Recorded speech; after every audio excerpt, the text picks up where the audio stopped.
Elon মাস্কের ব্যর্থতার তালিকা। Who's your biggest failure and how did it change you? Like I said, as I said for SpaceX, the first 3 launches failed. আজকের আলোচনার বিষয় হলো Elon মাস্কের ব্যর্থতার তালিকা। ইলন মাস্ক, যিনি বিশ্ববিখ্যাত একজন উদ্যোক্তা এবং প্রযুক্তি উদ্ভাবক, তাকে আমরা সাধারণত সফলতার মূর্ত প্রতীক হিসেবে দেখি, কিন্তু তার সফলতার পেছনে রয়েছে একাধিক ব্যর্থতা এবং কঠিন সংগ্রাম। আজ আমরা ইলন মাস্কের জীবনের উল্লেখযোগ্য ব্যর্থতা এবং সেগুলো কিভাবে তার সফলতায় ভূমিকা রেখেছে তা নিয়ে আলোচনা করব। জিপ2 কোম্পানির বিক্রির জটিলতা। ইলন মাস্কের প্রথম কোম্পানি জিপ2 ছিল একটি সফটওয়্যার কোম্পানি যা নিউজপেপারদের জন্য সিটি গাইড সফটওয়্যার তৈরি করত। যদি এই কোম্পানি পরে কম্প্যাক্ট কোম্পানির কাছে বিক্রি হয়েছিল $307 মিলিয়ন, কিন্তু এর বিক্রির প্রক্রিয়ায় মাস্কের অনেক কঠিন সময় পার করতে হয়েছে। ব্যর্থতা। জিপ2 বিক্রির সময় ইলন মাস্ক কোম্পানির সিইও হতে চেয়েছিলেন, কিন্তু বিনিয়োগকারীরা তাকে বাদ দেয় এবং কোম্পানির বিক্রয় নিয়ে তার কোনো নিয়ন্ত্রণ ছিল না। শেখার বিষয়। এই অভিজ্ঞতা তাকে শেখায় কিভাবে পরবর্তীতে কোম্পানি পরিচালনায় নিজের ক্ষমতা ধরে রাখতে হবে। X.com এবং পেপাল এর সংঘাত। 1999 সালে ইলন মাস্ক X.com নামে একটি অনলাইন পেমেন্ট কোম্পানি প্রতিষ্ঠা করেন, যা পরে পেপাল নামে পরিচিত হয়। যদিও পেপাল আজ একটি বিশাল সফল প্রতিষ্ঠান, কিন্তু তার শুরুর দিনগুলো ছিল অনেক সংঘাতময়। ব্যর্থতা। ইলন মাস্ক পেপালের সিইও হিসেবে তার কর্মীদের সাথে দ্বন্দ্বে জড়িয়ে পড়েন। কর্মীরা তার সিদ্ধান্তের বিরুদ্ধে অবস্থান নেয় এবং তাকে সিইও পদ থেকে সরিয়ে দেওয়া হয়। শেখার বিষয়। এই অভিজ্ঞতা তাকে দল পরিচালনা এবং ব্যবসার কৌশল নিয়ে নতুন করে ভাবতে শেখায়। স্পেস এক্সের শুরুর ব্যর্থতা।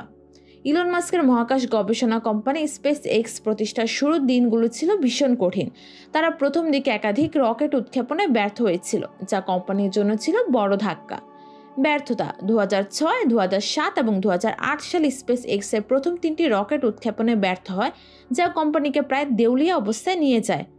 শেখার বিষয়। ইলন মাস্ক এই ব্যর্থতা থেকে শিক্ষা নিয়ে চতুর্থ উৎক্ষেপণে সফল হন, যা স্পেস এক্সের সফলতার যাত্রা শুরু করে। টেসলা মোটরসের সমস্যাযুক্ত সূচনা। টেসলা মোটরস ছিল ইলন মাস্কের অন্যতম উদ্ভাবনী প্রকল্প, তবে সূচনা ছিল অনেক চ্যালেঞ্জপূর্ণ। টেসলা যখন ইলেকট্রিক কার বাজারে নিয়ে আসে তখন তা খুবই সীমিত সংখ্যায় এবং প্রচুর আর্থিক ক্ষতির সম্মুখীন হয়। ব্যর্থতা। 2008 সালে টেসলা প্রায় দেউলিয়া হওয়ার পথে ছিল এবং ইলন মাস্কের ব্যক্তিগত সম্পত্তি বিনিয়োগ করে কোম্পানিকে বাঁচাতে হয়। শেখার বিষয়। এই অভিজ্ঞতা থেকে ইলন মাস্ক ব্যবসায়িক ঝুঁকি সম্পর্কে গভীর জ্ঞান লাভ করেন এবং কিভাবে একটি স্টার্টআপকে টিকে থাকার জন্য প্রয়োজনীয় সমন্বয় করতে হয় তা শেখেন। সোলার সিটি এর আর্থিক বিপর্যয়। ইলন মাস্কের আরেকটি উদ্যোগ সোলার সিটি, যা টেসলা অধিগ্রহণ করে, অনেক অর্থনৈতিক সমস্যার মধ্যে পড়েছিল। যদিও ইলন মাস্ক পরিবেশ বান্ধব শক্তি উৎপাদনে বিশেষ আগ্রহী, কিন্তু সোলার সিটি সঠিকভাবে পরিচালিত না হওয়ায় বড় ধরনের আর্থিক ক্ষতির সম্মুখীন হয়। ব্যর্থতা। সোলার সিটি কোম্পানিটি বেশ কয়েকবার আর্থিকভাবে ক্ষতিগ্রস্ত হয় এবং এর কার্যক্রম নিয়ে অনেক সমালোচনা হয়। শেখার বিষয়। মাস্কের এই ব্যর্থতা তাকে ভবিষ্যতে আরও ভালোভাবে পরিবেশ বান্ধব প্রযুক্তির উন্নয়ন করার সুযোগ দেয়। হাইপারলুপ প্রকল্পের ধীর গতি। ইলন মাস্কের হাইপারলুপ প্রকল্পটি ছিল একটি উচ্চ গতির ট্রান্সপোর্টেশন ব্যবস্থা, যা মানুষের যাতায়াত ব্যবস্থায় বিপ্লব আনবে বলে আশা করা হয়েছিল, কিন্তু এর বাস্তবায়ন অনেক ধীরগতি দেখা গেছে। ব্যর্থতা। হাইপারলুপ প্রকল্পটি এখন পর্যন্ত সঠিকভাবে বাস্তবায়িত হয়নি এবং প্রযুক্তিগত এবং আর্থিক সমস্যার কারণে প্রকল্পটি বারবার পিছিয়ে যাচ্ছে। শেখার বিষয়। ইলন মাস্ক প্রযুক্তিগত সীমাবদ্ধতা এবং বড় মাপের প্রকল্প বাস্তবায়নে কিভাবে ধৈর্য ধরতে হয় তা শিখেছেন।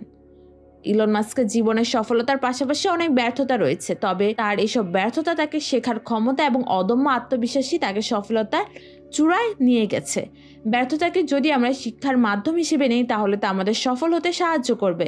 ইলন মাস্কের জীবনের ব্যর্থতা আমাদের শেখায় যে সঠিক প্রচেষ্টা এবং দৃঢ় ইচ্ছাশক্তি থাকলে যে কোনো বাধা পেরিয়ে সফল হওয়া সম্ভব। এই ভিডিওটি যদি আপনাদের ভালো লেগে থাকে তাহলে জানবো শিখবো চ্যানেলটি সাবস্ক্রাইব করতে ভুলবেন না। ধন্যবাদ।